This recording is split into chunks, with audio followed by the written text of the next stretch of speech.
welcome back to the Brandon and Joe podcast. Our guest today is Dr. Daniel Meltzer.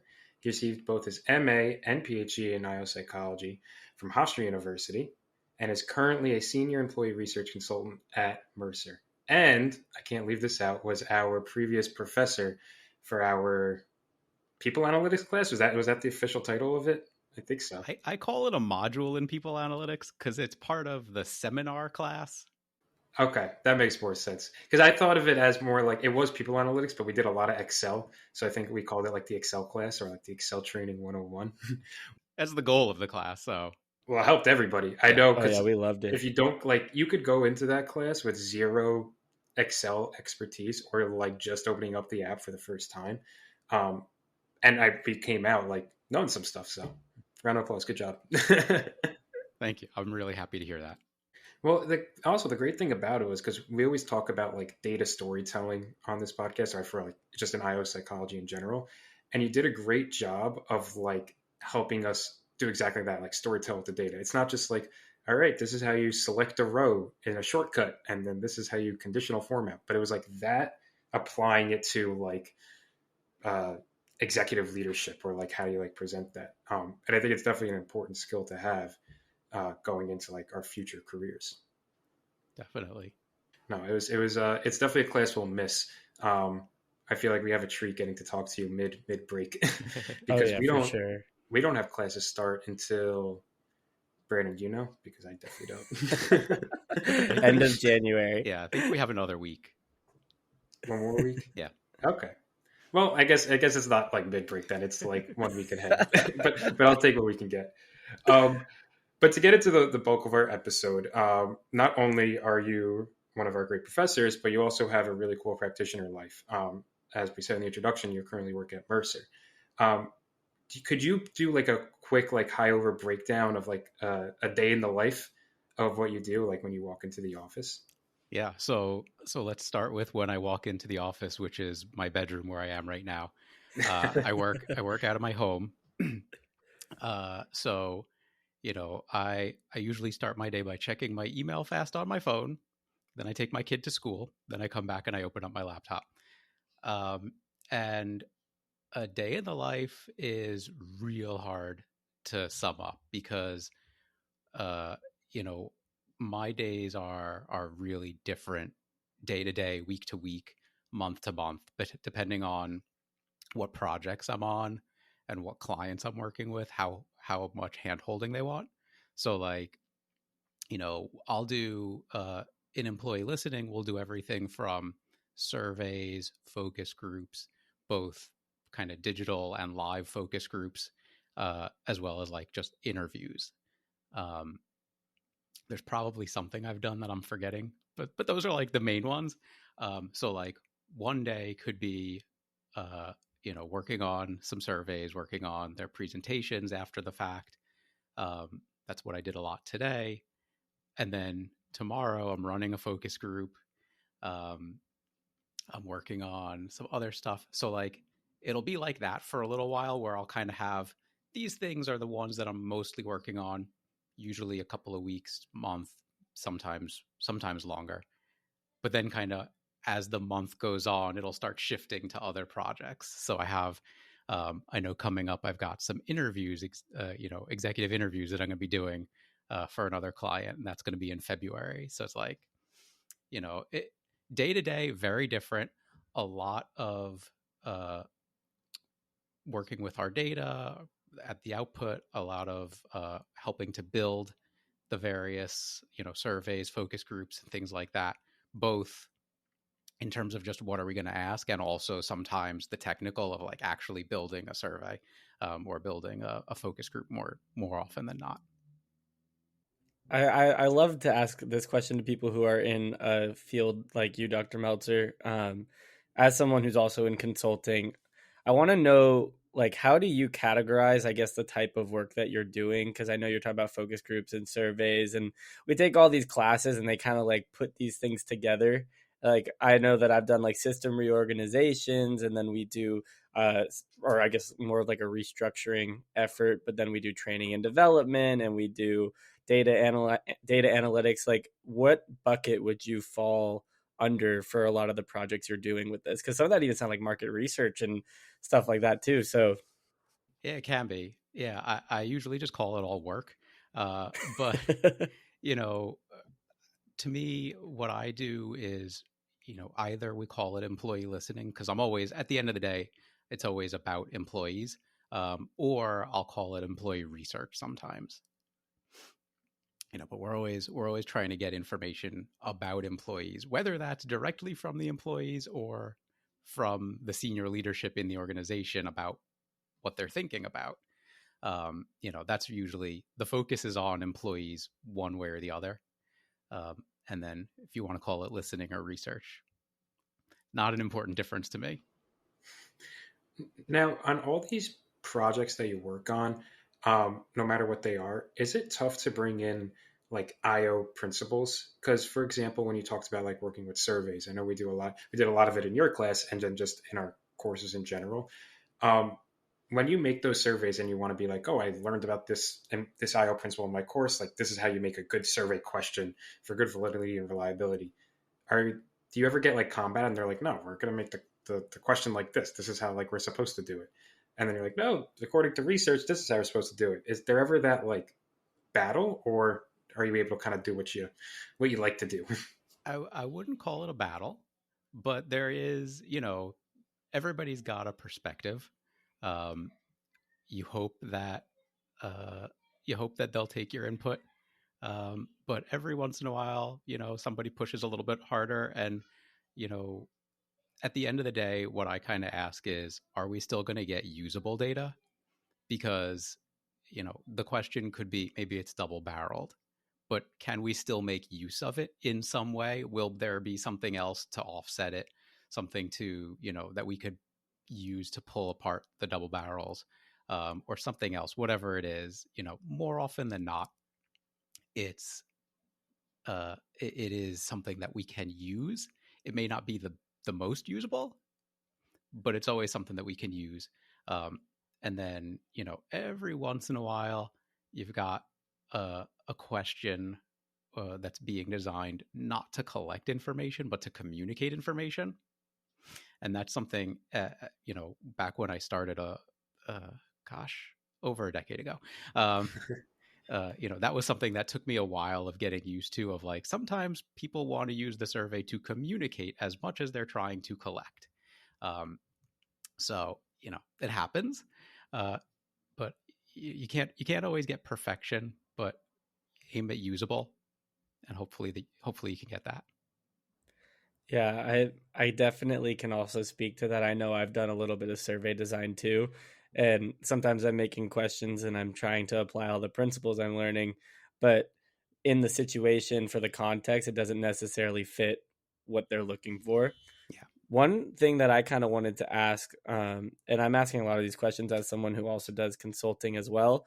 Like for somebody to go into consulting, like especially at a company like Mercer, you come in and you have your expertise. Like I know your background is in people analytics in your previous career. So when you have that, is that playing a role in the validity that people have based off of you saying, like, I want to do something this way? Well, I worked in people analytics in the past, so I can speak to like being able to do it that way and it working effectively, especially as a consultant. Like, does that help you a lot? Let's see. I've never quite said it that way. But more often than not, what we can do is, just here's how I've done it over the last decade of doing this kind of work. And that's usually helpful. With a lot of our clients, I'll say I have not. Usually, my clients are pretty agreeable to if I'm suggesting something, they know there's a good reason for it. Between item design, or we have just a massive database of questions that we've asked other clients, both historically going back a long way and over the last handful of years. So we've got data that they can use on the back end from our benchmarks. So if I can say, look, I've got a benchmarked item for this, which I know has been written well because we've been using it for a long time. We've got a benchmark item. We're going to be able to give you some information about how other companies get a response to this. That's also really a helpful helpful tool. I think it's definitely. I'm trying to think back to earlier in my career, and I was in a very different place when I started. Right, I was internal, working on surveys inside of companies, and it's only been a year and a half that I've been at Mercer doing it on this side. Um, I remember when I was a more junior survey guy, I got a lot more pushback inside my own company. Um, even 2 years ago, um, while I was still internal and still leading surveys, I got some. I feel like I get less now as the consultant than I did as the internal expert. That's interesting. It makes sense, and you kind of answered my next question already, because you worked internal in your previous careers and now working with clients as an external practitioner. Um, was there any part of that was like a tough transition? Did you prefer working internal versus external, or is there maybe like a common theme that you could describe, or not describe, or like tell our audience, this is what to expect when you make that transition? Yeah, it's a great question, and it's you guys can see me smiling as you're asking it, because there's so much you could say. It's a it's a big transition for me. It wasn't particularly difficult, but there was a lot of adjustment. Um, and I'll say it wasn't a difficult transition because I knew what I was doing. So I had kind of internal systems to learn. I had, the way we do things, the way we like to do things to learn. But surveys, I already knew, right? And I know how a lot of large organizations like our clients operate on the inside. So that part I kind of was able to pick up really fast. Um, that said, transitioning from internal to external, the I'm not even going to say the good or the bad, because I think depending on who you are, both could be both. Um, the internal life, things go a lot slower, right? I'm working on a survey. Uh, I could be working on the same one survey for a year, right? And then it's time for the next one next year. Thinking about what kinds of questions might we want to ask, what kinds of support should we want to prepare our HRBPs to be able to provide. Those are things I'm going to start thinking about early on in this process. Then we'll start working with our vendor to really get the questionnaire down and run the survey. And then we're doing all the training and manager reports and executive presentation on the backside. As the consultant, I do a lot less of that process. So clients could bring me in as early as that whole point, if they really want all of that support. But usually we're coming in, they've already had some internal thinking done. They know what they need from us and what they're prepared to do themselves. So, in that internal role, I had one survey, one client, and I was working on it a long time. As the external role, I've got 5, 6, 8 projects at a time, probably more than that sometimes, but I'm trying to think of how many I have right now, and it's a head scratcher. But they're all at different parts of the process. They're all busy at different times. So time management in the external world, not that it's not important in the internal world, but as a consultant, I feel like that's just a huge part of my job, is making sure I know what I'm going to have to be doing, when, how long it's actually going to take me, not how long I think it's going to take me, but how long it's actually going to take me, and set all of that up. So external world, faster moving. I also don't work with the same people all year, every year, right? As an internal, I've got the same people, and people come and go, they change jobs. But for the most part, they're all going to stay the same. As a consultant, I've got 8 different clients. That's 8 separate groups of people. They're going to change every few months. People will come and go. And, I'm starting to get to the point now where I have some clients coming back from when I was new. So they come back, but I haven't talked to them in a year now, because they were some of the earliest clients I had, and they do a survey every other year. So yeah, a lot faster, and it can be good or bad depending on who you are and what you like, I think. It's an interesting topic that you guys are bringing up because Joe and I, we always chat around, whether it's before filming or just in general, and we're always just talking about the differences in our two working worlds because Joe's in an internal role and I'm in an external role. And sometimes like we both see benefits to both sides of what we're doing. And it's really cool, I feel like, to kind of have that option or choice, and you just kind of have to figure out what fits you best. And that's kind of what you're saying, Dr. Meltzer. Like somebody who wants to be internal might not necessarily know what that entails, and they might find out that that might not be the better way for them to go for their careers. I wanted to follow that up with a question based off of your experience. Like when you were making that transition and you were working in an environment that was internal, you had the same team. Now you go external and you have all these different teams.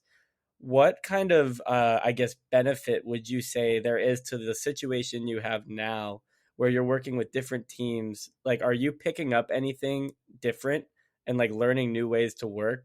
I'm throwing that in there because we talk about it on this podcast a lot, but like having a growth mindset in your work. Like, so do you kind of see that happening while you work on new projects and find new clients? Because you're probably working with like senior leaders at a lot of these companies. So they've probably got a lot of tips and tricks that you pick up on as well.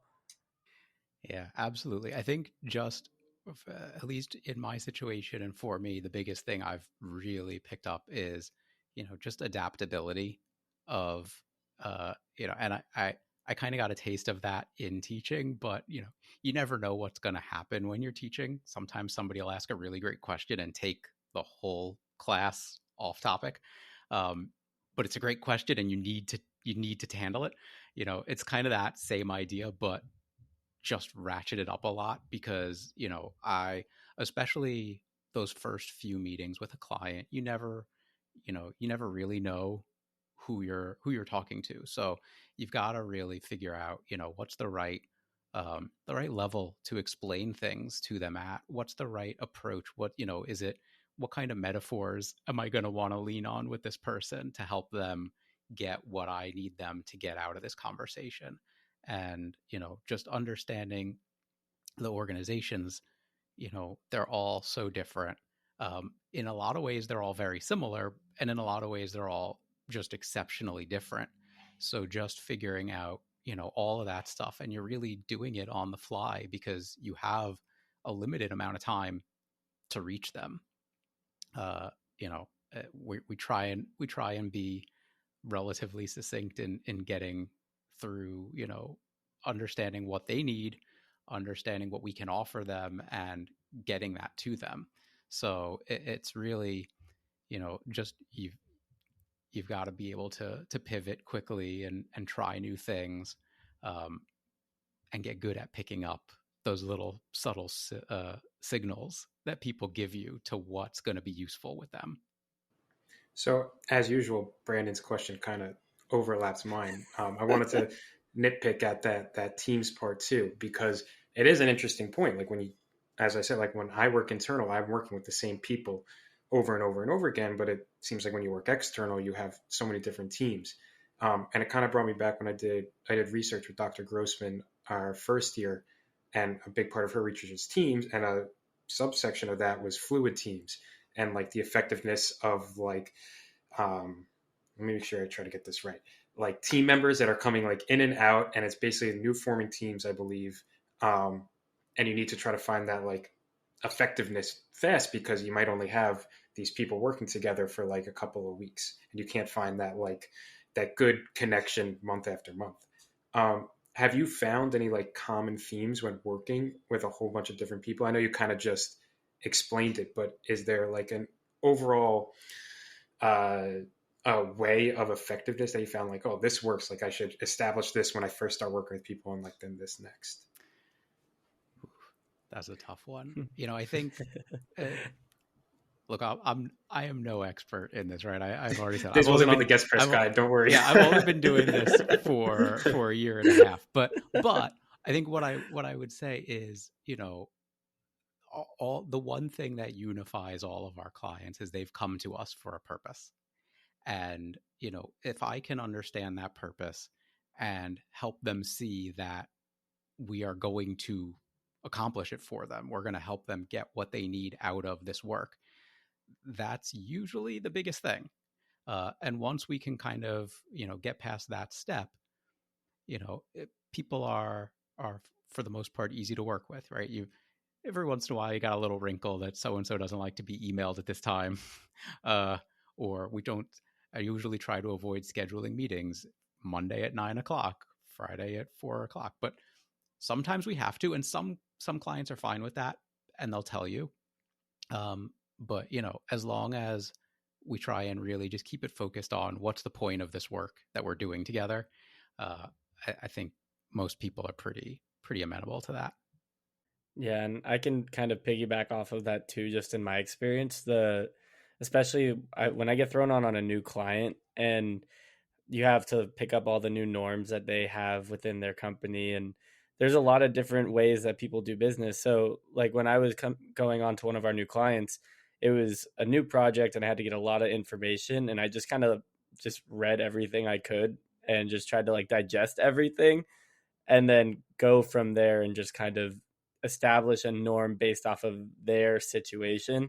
Yeah. And then when it happened to be with a new client, then I did it the same way. So for my experience, it was less of like, how do I standardize this, and more of like, how do I prioritize their unique situation and do it that way every time. I don't know if that is kind of also how it was for you too. Yeah, it's you do a lot of listening early, and you try and catch, and you get better at it with time of, what are the things that, what's their language? How do they talk about things? Are there particular terms that they use? That's one thing. Every company does it differently. They all refer to employees as something else. Is it our people, our colleagues, all sorts of things. So, just, you got to listen a lot early on, and pay attention to those little things, just so that you can start speaking the same language that they do. Because it is, we take it for granted. We think we're all speaking English and it's the same English, but it's not. And we've all got our terms that we use our ways. That was actually a lesson I learned really early on in my career, because I was doing an engagement survey, and I had people in IT saying, well, like, why don't we just measure engagement with how many times people click the link?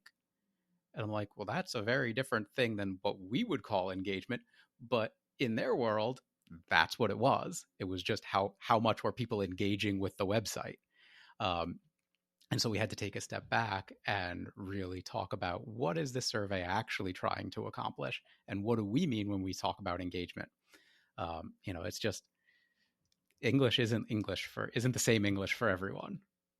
No, I like the response. I feel like I could have said that a lot more eloquently, but no, that was perfect. I'm going to start putting on our guest prep guide. Even though it's conversational, I'm going to ask one very hard question and try to stump you. No, I'm kidding. But no, it was a great response. I really like the answer. With some of the time we have left, I wanted to transition over to your academic career and ask you just a little bit about your teaching. I know it's on a lot of IO's agendas, going through school and wanting to work as a practitioner, but also teach classes on the side. What led you to pursuing like a teaching journey too? Because it's easier said than done, but when you actually do it, I know it could be busy, but it could be also very rewarding. Yeah. So I backed into it. It was not something I had. So I wish we had a lot more time, because my story is one where I wouldn't say backed into everything, but I'm learning as I go. I'm figuring out myself and what I like and what I want to do. So when I started this journey into IO, probably 15 years ago now, I'm trying not to think about what year it actually is, because it was more than 15 years ago now. But when I started this journey, I did not have teaching on my radar. I did not have Ph.D. on my radar.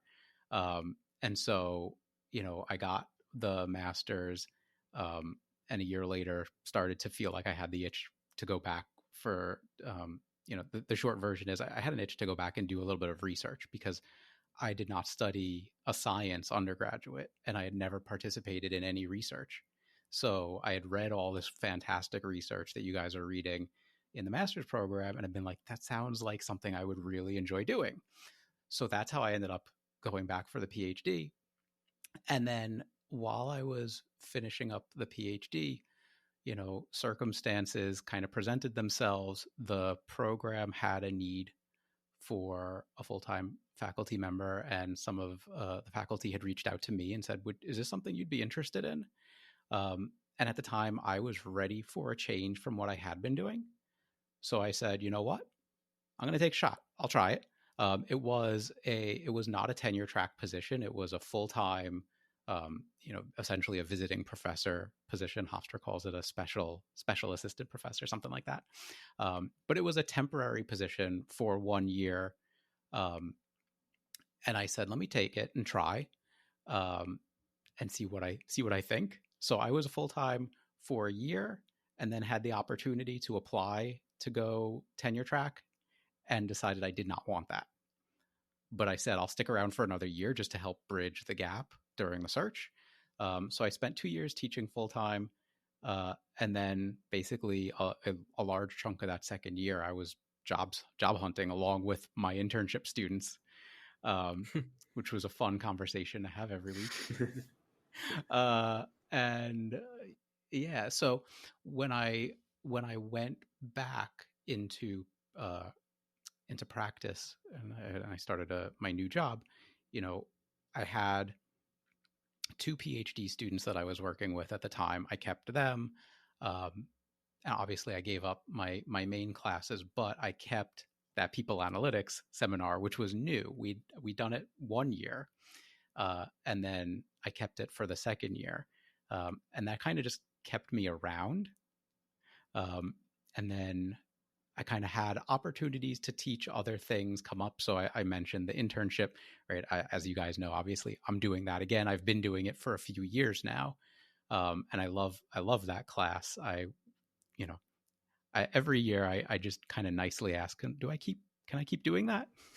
I know, you should. I know Love it 1 too. year, I know 1 We year love it it's gonna, too, yeah, I know 1 year it's gonna be somebody else's turn, but until then, I'm very happy to do it. I love that class.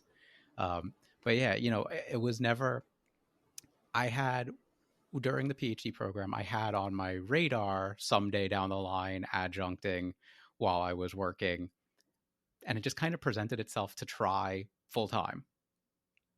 So it's probably not the most insightful answer, but it's the truth. That's how it goes.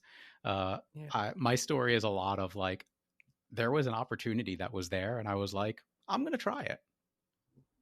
Yeah, I think that's a good lesson for like all of our listeners too, is sometimes things don't necessarily, I mean, honestly, most of the time it's probably not going to go as planned. And you just kind of have to figure out what you want to do when the opportunity presents itself. And like you did, Dr. Meltzer, I mean, Joe and I have benefited from you making those choices. So we're happy that you did it.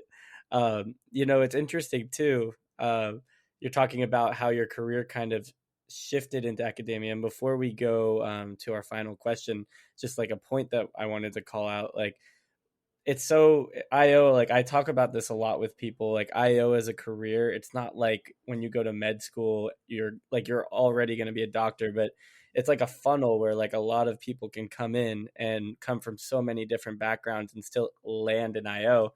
And I remember you like starting off our Excel class, and you would say no one can remember what my undergrad degree was in, and if I remember correctly, it was photography. It was photography. Yeah, it was photography.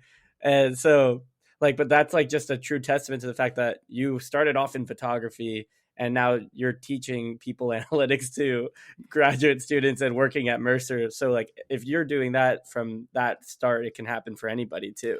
Yeah, it's a point I used to make a lot. It was just like in the course of a decade, how much my life changed.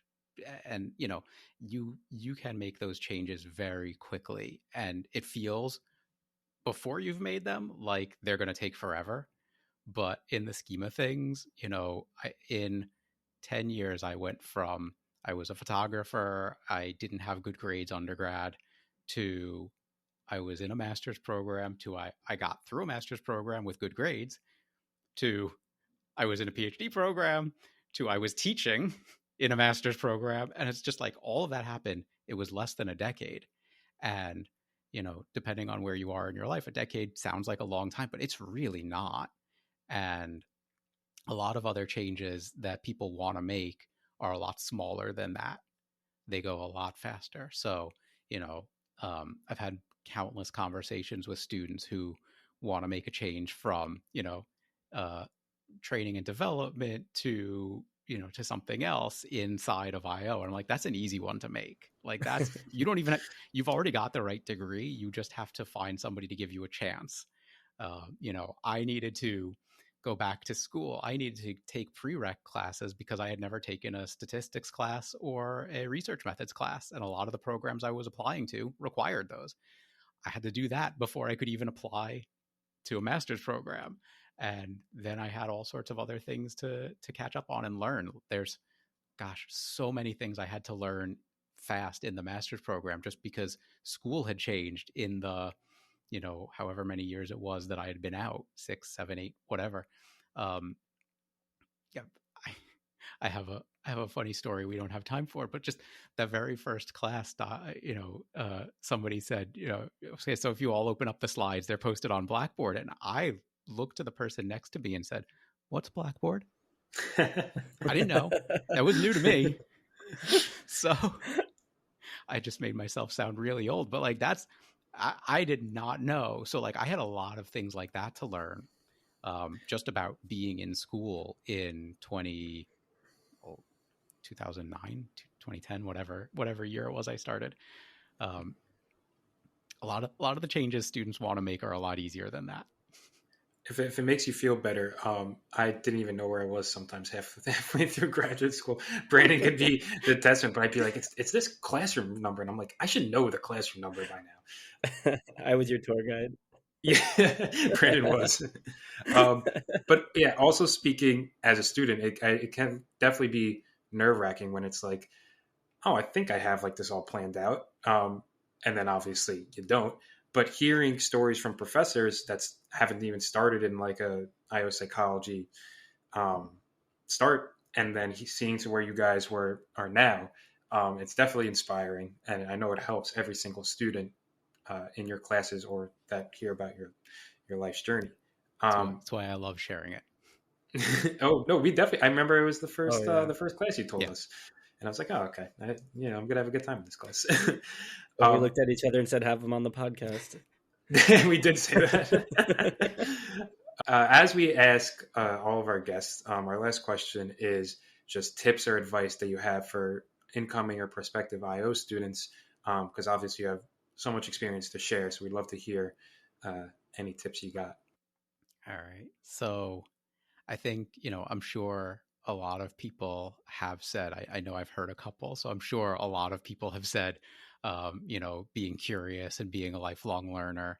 I'm going to put a spin on that, which is, obviously I think that's definitely, that's my story. Is just keep trying new things. But what I really want to say is like, also don't just focus on like learning skills, techniques, learning tools.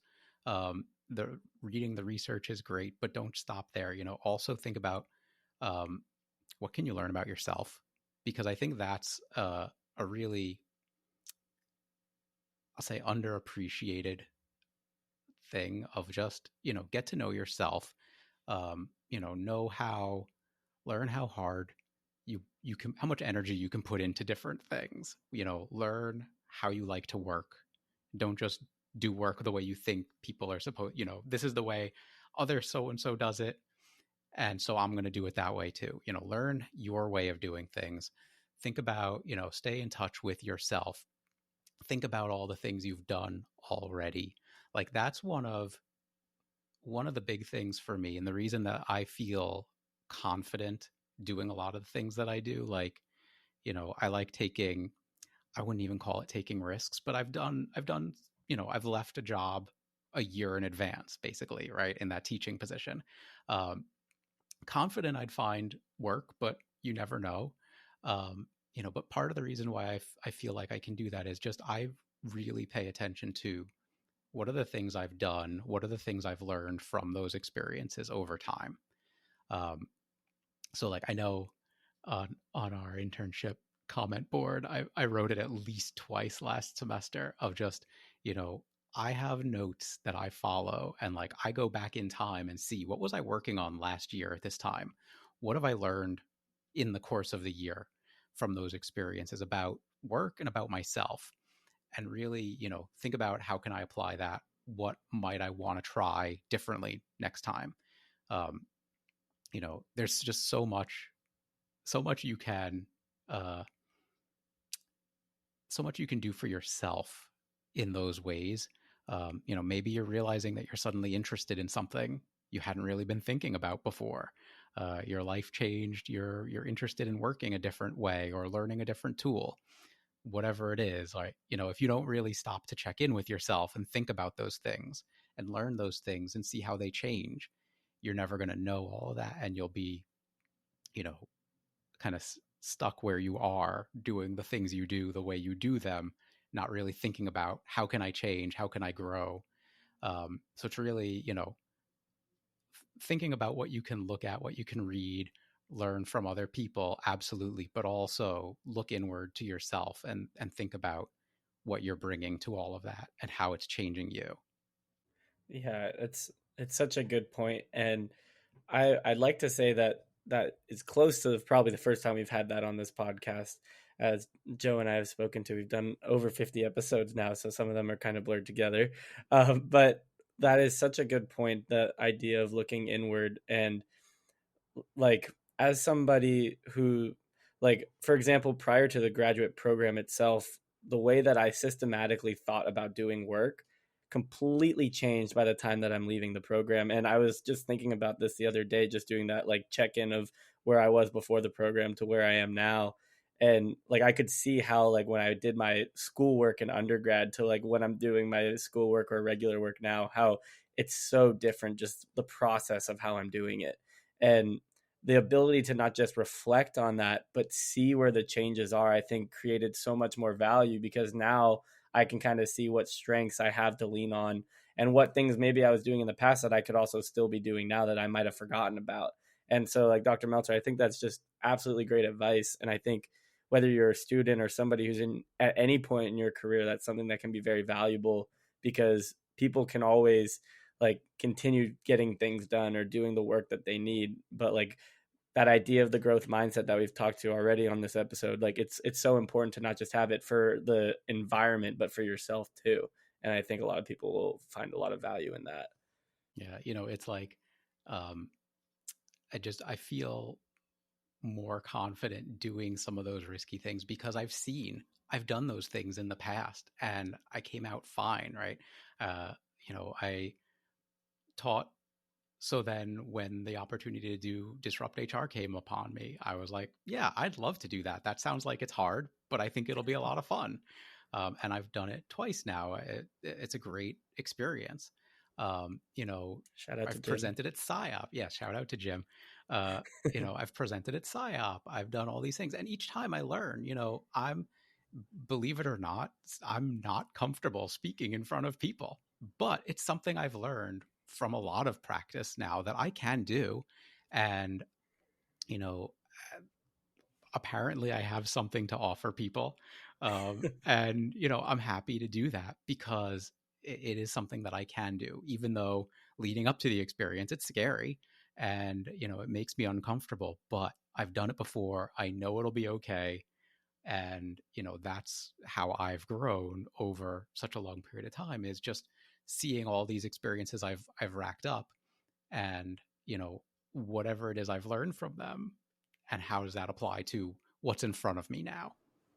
I really love the part about learning about yourself, because as a student, it could be easy. Like we're applying for a job, you're like, oh, that looks like in the realm of my possibility. Oh, and it looks like a good salary. And you kind of get blinded by just, I will have a job and some money in Yeah. my pocket.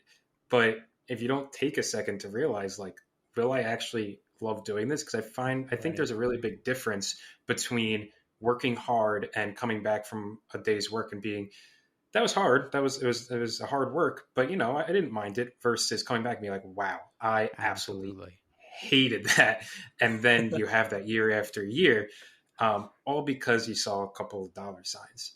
So I really love that point where you said, learn about yourself, because after that job experience, and then if you can learn, you're like, all right, you know what, I'm going to stay away from these specific job duties. And in those interviews, I can be like, just want to make it clear, like, I don't love this aspect of this job. And if that doesn't align with me, then maybe this isn't the best fit, versus just being like, oh, it's a $20,000 raise. So I really wanted to point it out. That was beautiful advice. Thank you. But thank you, Dr. Meltzer, for coming on. We went a bit longer, but I think it was well deserved because it was some fantastic experience you got to share. Brandon, I really appreciate you coming on during our break too.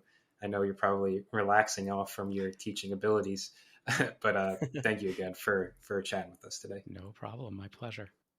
Yeah, we really appreciate it, and we're looking forward to seeing you in class in a couple weeks. Same.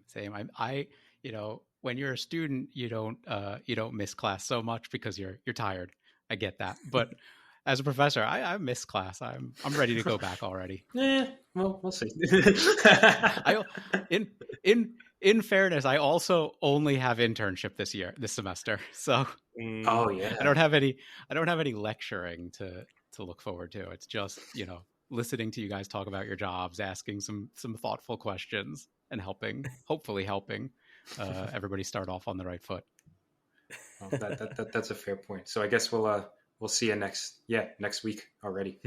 And I do want to just give a quick little shout out to that internship class, because we had Dr. Grossman on here and she spoke about it, but that internship class provides so much support for like the entire graduate program. And I know our cohort specifically is very vocal about their own like experiences in their internships, and the professors, Dr. Liu and Dr. Grossman, provide like incredible support for all of the students. So we appreciate all of the time and effort you guys put in for us. That goes until 10:30 at night on a Wednesday, like every week. That's got to be exhausting. So we appreciate that too.